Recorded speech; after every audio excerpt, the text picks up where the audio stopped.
नमस्कार, यतिखेर मिडियामाई नेपाल.com हेरिरहनु भएको छ। पक्कै पनि आज पनि आइसकेका छौँ विशेष कुराकानी लिएर। म यमराज विष्ट पनि आजको बसाइमा विशेष कुराकानी गर्नको लागि हामीले एकजना अतिथिको साथमा उपस्थित भइसकेका छौँ। आजको बसाइमा हुनुहुन्छ खाद्य व्यवस्था तथा व्यापार कम्पनी लिमिटेड शाखा कार्यालय दैलेखका कार्यालय प्रमुख हुनुहुन्छ रणबहादुर एरीसँग हामी विशेष कुराकानी गर्नेछौँ। र पछिल्लो समयमा दैलेखमा खाद्यान्न के कति छ र खाद्यान्न माग गर्नको लागि के कस्ता पहलहरू भइरहेका छन्, आजको बसमा हामी त्यो विषयमा हामी कुराकानी गर्नको लागि आजको बसमा विशेष कुराकानी गर्नको लागि आइसकेका छौँ। यहाँलाई स्वागत छ मिडियामाई नेपाल.com-मा। धन्यवाद मिडियामाई नेपाल.com परिवारहरू। जस्तो आज मैले धेरै प्रश्नहरू मैले तपाईँलाई सोध्नेछु। दैलेखमा खाद्यान्न के कति छ र दैलेखमा खाद्यान्न के कति माग भइरहेको छ, हामी धेरै थुप्रै कुरामा चाहिँ हामी पक्कै पनि तपाईँको माझमा हामी कुराकानी जोड्नेछौँ। सुरुवातीमा मैले खाद्यान्नको विषयलाई नै लिएर कुराकानी जोड्न गएँ र खाद्यान्न दैलेखमा के कति मौजात छ तपाईँको खाद्य संस्थानमा? धन्यवाद पत्रकार मित्र। हामीसँग चाहिँ मतलब 2270 कुन्टल खाद्यान्न प्राप्त भएको थियो, जो कोरोना कहरले गर्दा हामीले जनतालाई नगरपालिकालाई राजस्वरूप खाद्यान्न वितरण हुँदा 2270 कुन्टल नै बिक्री वितरण भइसकेको अवस्था रहँदा मेरो महाप्रबन्धकज्यूलाई मैले चाहिँ मतलब पत्राचार गरी 1000 कुन्टल कोटा थप स्वीकृत भएको अवस्था र 1000 कुन्टलमा 510 कुन्टल 30 किलो खाद्यान्न चाहिँ मतलब प्राप्त भइसकेको छ। को लागि पनि खाद्य व्यवस्था गर्नु परेको अवस्था विद्यमान रहँदा 1000 कुन्टल थप स्वीकृत भई 2000 कुन्टल खाद्यान्न चाहिँ मतलब यथाशीघ्र पठाइदिनु मैले मेरो विभागमा माग गर्दा निर्देशन चाहिँ मतलब सकारात्मक आएको छ। 1000 कुन्टल स्वीकृत भइसकेको छ, थप 1000 स्वीकृत हुनेछ र आउनेछ भन्नेमा विश्वस्त छु। भनेपछि 2000 खाद्यान्न चाहिँ अब आउने क्रम चाहिँ एकदमै जारी छ। जस्तो दैलेखमा खाद्यान्न सङ्कट हुन नदिनुको लागि के कस्ता पहलहरू तपाईँहरूले आफ्नो ठाउँबाट उठाइरहनु भएको छ? अति राम्रो क्वेसन सोध्नुभयो। जबकि मेरो स्टाफ सिङ्गो चाहिँ त मतलब अब खाद्य व्यवस्था शाखा दैलेखको स्टाफ अहोरात्र खटेर चाहिँ त मतलब सेवारत भइराखेको छ र यसमा चाहिने मतलब सरकार अथवा हाम्रो विभागले पनि थप केही न केही चाहिने मतलब सुविधा सेवाको लागि पनि मतलब सोच्नुपर्ने अवस्था विद्यमान छ। किन त भन्दाखेरि ज्यानको बाजी दिएर हामी चाहिने सेवारत छौँ। म अहिले चाहिने पास बनाएर महेन्द्रनगरबाट तत्काल चाहिने जिल्लामा सेवा दिन आएको हुँ भने बाँकी चाहिने 1000 कुन्टलमा आउने क्रममा छ र त्यो 1000ले पनि चाहिँ त मतलब चरम खाद्यको माग भइराखेको जिल्लामा तपाईँ सूचना दिने मिडियाहरूलाई जानकारी नै छ। जसो कि चाहिँ त मतलब जिल्लामा डिपोहरू भएका भेगमा पनि चरम माग भएको अवस्था छ र अहिले चाहिने 50,000 मान्छे जो चाहिने इन्डियाबाट यहाँ भित्रिँदैछन्, यहाँहरूको चाहिने मतलब क्वारेन्टाइनमा बस्ने पछिल्लो समयमा कोरोना भाइरसले गर्दा मानिसको जीवन अस्तव्यस्त बनाएको छ। लकडाउनले गर्दाखेरि गरिब असहाय वर्गहरूको लागि बिहान खायो साँझ के खाने भइरहेको होला उहाँहरूको लागि। जस्तो खाद्य संस्थानबाट गरिब असहाय वर्गहरूको लागि के कस्ता सेवा सुविधाहरू दिइरहनु भएको छ? धन्यवाद। यसै स्थितिलाई महसुस गरेर हामीले चाहिँ मतलब 2270 कुन्टल खाद्यान्न आएकोमा बिक्री वितरण भइसकेको अवस्थामा 1000 कुन्टल खाद्यान्न थप स्वीकृत गराई विपन्न वर्गलाई लक्षित गरिएर अहिलेको कोरोना महामारीमा भारतबाट चाहिँ त मतलब अब 50,000 मान्छे भित्रिएका छन्। दैलेख जिल्लामा भित्रिने क्रम जारी छ। उहाँहरूलाई सम्बोधन गर्ने गरी हामीले चाहिँ त मतलब थप 1000 कुन्टल खाद्यान्न स्वीकृत भए आओस् र लक्षित वर्गसम्म पुगोस् भनी हामीले कोरोना कहरको बेलामा पनि अहोरात्र खटेर खाद्य टिम खटेको छ। म जो कि पास बनाएर यहाँ सेवा गर्नु उपस्थित भइसकेको छु र मेरो स्टाफ समेत हामी अहोरात्र खटेका छौँ। भनेपछि खाद्य संस्थानबाट चाहिँ अब लकडाउनको समयमा पनि तपाईँहरूले सेवा सुविधा दिइरहनु भएको छ? एकदम हामी दिन्छौँ र दिइरहेछौँ। यो मैले तपाईँलाई अनुरोध गरेँ, म पञ्चकोशी नमन गर्दछु। हामी भगवान भरोसामा छौँ र हाम्रो विभाग र चाहिँ त मतलब अब सरकारले पनि कोरोना कहरमा खटेका कर्मचारीहरूलाई सेवा सुविधा सम्बन्धमा सोचनीय विषय रहेको छ। जस्तो पछिल्लो समयमा कोरोना भाइरसले गर्दा पक्कै पनि अब मानिसको जीवन अस्तव्यस्त बनाइरहेको छ होइन। भारतबाट आउने क्रम पनि अब जारी नै छ। अब खाद्यान्नको माग पनि बढिरहेको छ। जस्तो स्थानीय तहबाट खाद्यान्नको माग के कति भइरहेको छ र तपाईँहरूले अब सबै स्थानीय तहलाई खाद्यान्न पुर्याउनको लागि कति हो सहज, कति हो गाह्रो छ?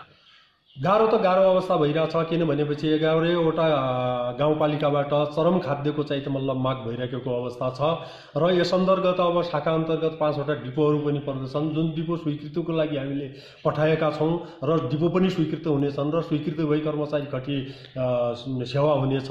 यसैलाई मध्यनजर गरी हामीले 8-20 नगरपालिकामा 360 कुन्टल खाद्यान्न पठाएका छौँ भने भगवतीमाई गाउँपालिकामा 60 कुन्टल, नारायण नगरपालिकामा 30 कुन्टल र असिना पीडित क्षेत्र र कोरोना कहरको बेलामा सम्बोधन पर्ने स्थितिलाई मध्यनजर राख्दा 600 कुन्टल हामीले नौमुले गाउँपालिकामा खाद्यान्न पठाएको अवस्था विद्यमान रहन्छ र हाम्रो नियमित बिक्रीको क्रम कार्यालयको सूचीअनुसार भइराखेको अवस्था छ।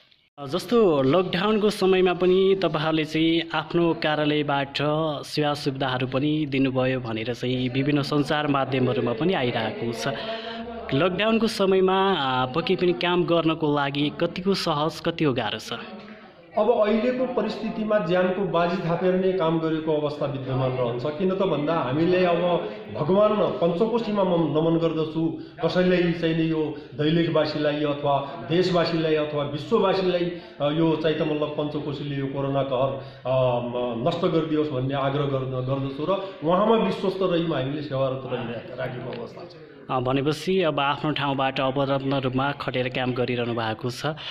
जस्तो पछिल्लो समयमा खाद्य संस्थानबाट के कति प्रकारका चामलहरू तपाईँहरूले दिइरहनु भएको छ? धन्यवाद। हामीले चाहिने सोना मन्सुली दिइरहेछौँ, जिरा मन्सुली दिइरहेछौँ, अरुवा मोटो दिइरहेछौँ, जापानिज दिइरहेछौँ, मध्यम दिइरहेछौँ र अहिले आउने क्रममा मध्यम आइरहेछ।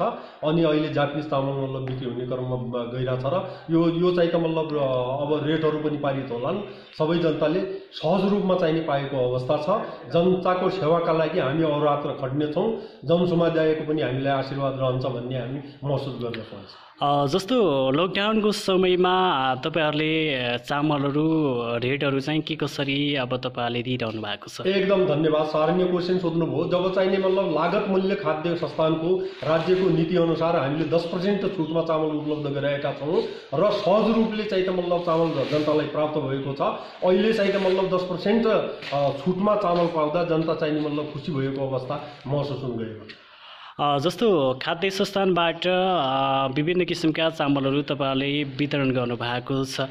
जस्तो खाद्य संस्थानबाट वितरण भएका चामलहरू खानको लागि कतिको फाइदा छ? एकदम सारण्य क्वेसन सोध्नु भएको छ। जबकि ए ग्रेडको चामल सरकारले गभर्मेन्टले खरिद गर्छ र मैले पनि अस्ति पनि अनुरोध गरेका थिएँ हजुरलाई कि जब धान चाहिँ त मतलब अब मोइस्चर जाँच गरेर गुणस्तर जाँच गरेर ग्रेडरहरूले पारित गरेर चाहिँ धान आउने गर्छ खाद्य संस्थानमा र त्यसमा चाहिँ त मतलब 80%सम्म चामल 75% चामल नहुँदासम्म पासै नभएको अवस्था छ र यो चामल चाहिँ त मतलब गुणस्तर मापदण्डभित्र रहेको छ। यसमा फाइबर तत्त्व छ। यसले डाइजेसन गर्ने प्रक्रियाहरू राखेको हुन्छ ग्रेडरले।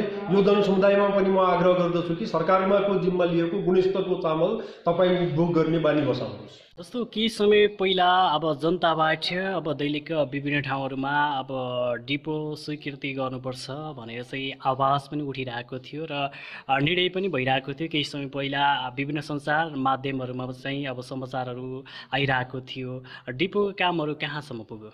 अति सारण्य क्वेसन सोध्नु भएको छ। हामीले चाहिँ त मतलब यो नारायण नगरपालिकाले रेड बुकमै लेखेर चाहिँ त मतलब अब डिपोहरू पनि स्वीकृत हुन् र 5000 कुन्टलको खाद्यान्न गोदाम भवन बनोस् र 5 कोठे भवन समेत शौचालय समेतको बनोस् भन्ने हेतुले हामी जिल्ला खाद्य व्यवस्था समितिबाट पनि पटक पटक पारित गरेर हाम्रो विभागमा पठाएका छौँ र हामीले माननीय श्री रविन्द्रराज शर्माज्यूको नेतृत्वमा डेलिगेसन पनि गरिसकेका छौँ र ती डिपो स्वीकृत र भवनहरू बन्ने क्रम अन्तिम चरणमा छ।